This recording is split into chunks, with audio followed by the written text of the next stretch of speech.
In 2008, the United States Air Force held a farewell ceremony for one of the most famous aircraft it ever built, the F-117 Nighthawk, the world's first stealth jet. Speeches were made. The flag was folded. The plane was officially declared dead and sent to the desert to rest. There's just one problem: it never stopped flying. 17 years later, in 2025, plane spotters photographed a pair of these retired stealth jets cruising over Los Angeles, refueling in midair from a tanker. They've been caught flying over Nevada, training with the Air Force again and again. A jet the military swears it retired is still up there, flying secret missions right now in 2026. So what is going on? Why does the Air Force keep a fleet of officially dead aircraft flying in the shadows and spend money to keep them airworthy through at least 2034? The answer is one of the strangest open secrets in the American military.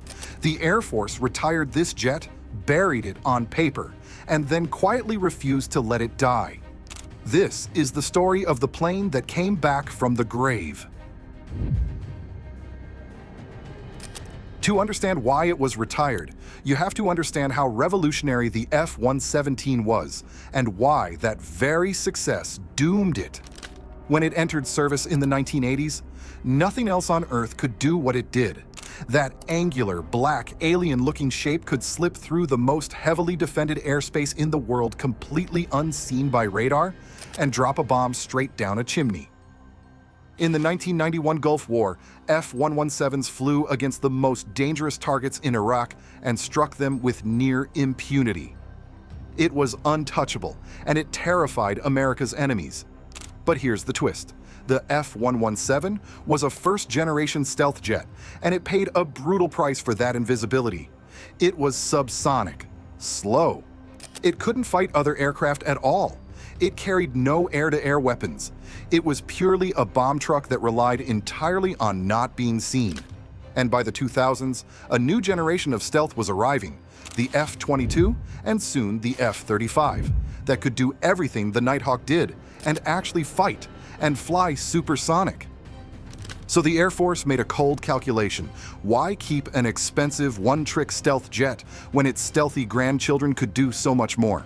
The F-117 wasn't retired because it failed. It was retired because it had succeeded so completely that it taught the world how to build something better.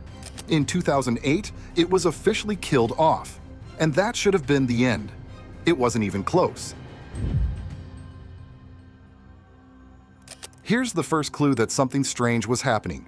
When most warplanes retire, they're flown to a boneyard in Arizona, drained of fluids, and left to bake in the sun, or chopped up for scrap.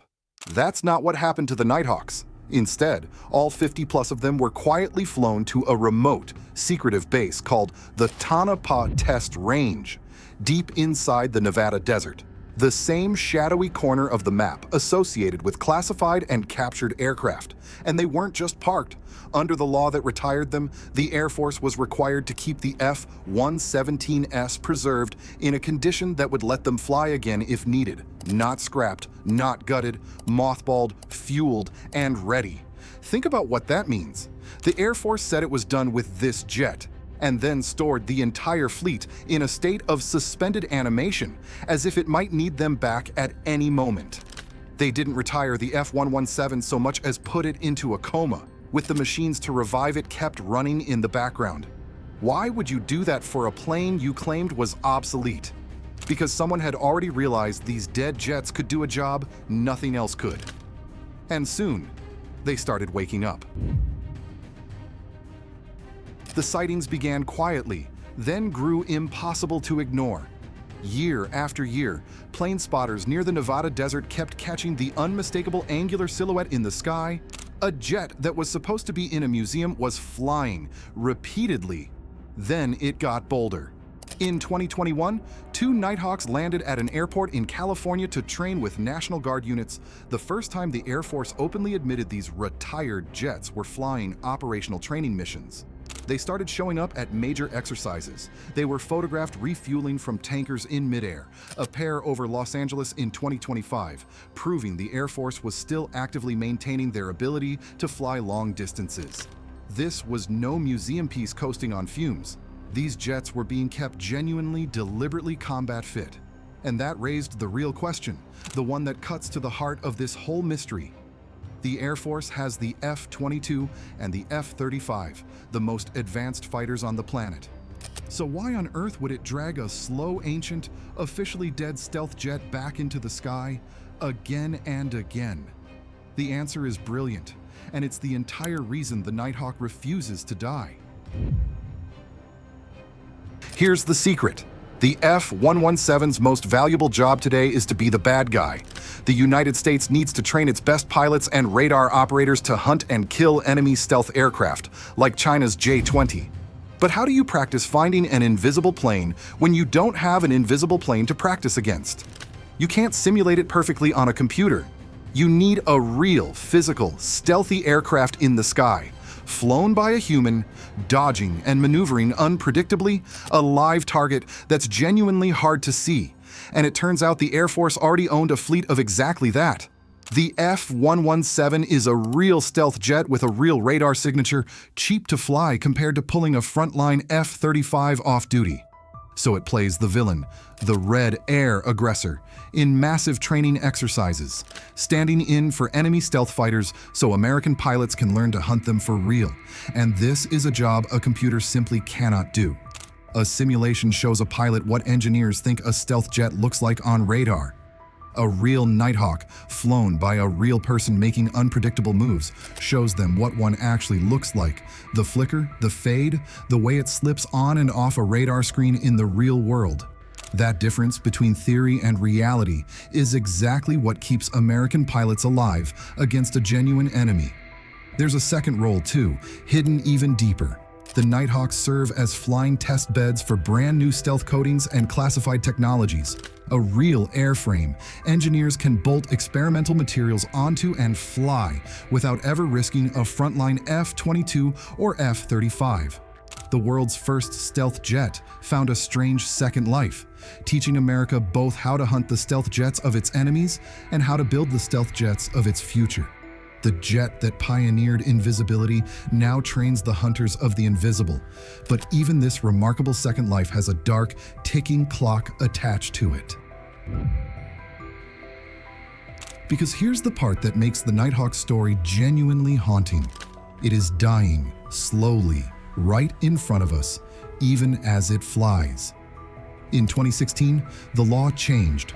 The requirement to keep the F-117s in ready-to-fly condition was repealed, and the Air Force began deliberately disposing of them, quietly scrapping or handing them to museums at a rate of just 2 or 3 jets a year. So, the fleet is bleeding out, one airframe at a time. Every year, a few more of these ghosts stop flying forever and become static exhibits or vanish entirely. Do the math, and it's a countdown. A fleet that once numbered over 50 is being whittled down, jet by jet, towards zero. And yet, in the same breath, the Air Force put out a contract to maintain the survivors all the way through 2034. So both things are true at once. They are killing the fleet and preserving it simultaneously, scrapping a few every year while committing to fly the rest for another decade. Think about how bizarre that is. A museum in Ohio now displays a Nighthawk as a relic of history, while a few hundred miles away in the Nevada desert, its identical twins are still taking off on classified missions. The same aircraft is treated as a dead artifact and a working warplane at the exact same moment.